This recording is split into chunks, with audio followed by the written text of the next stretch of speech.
Ministri e Shëndetësisë dhe Mirëqenies Sociale Evis Sala pas mbledhjes së përbashkët të qeverive mes Shqipërisë dhe Italisë, tha se marrëveshja e nënshkruar këtë të njëjtë me qeverinë italiane në fushën e neonatologjisë në Shqipëri përfshin grantin e qeverisë italiane për të mbështetur këtë shërbim si një investim për të ardhmen.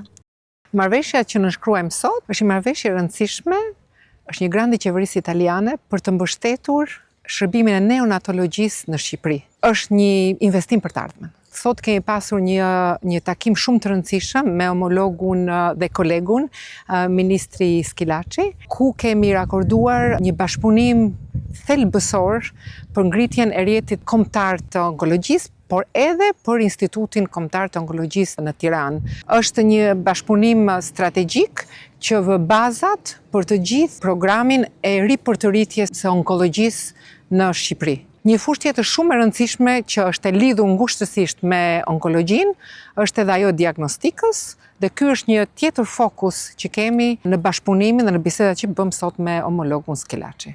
Në projekt buxhetin e vitit 2026, qeveria shqiptare ka parashikuar një buxhet të posaçëm për barnat antitumorale në funksion të përmirësimit të trajtimit për pacientët onkologjik.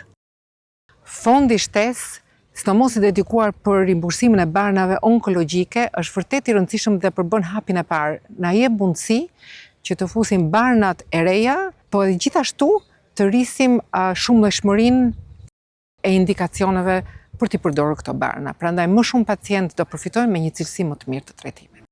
Ndërkohë, Këshilli i Ministrave miratoi vendimin për alokimin e fondit prej 200 milion lekësh për nevojat urgjente të qendrës spitalore universitare Nën Tereza për barnat.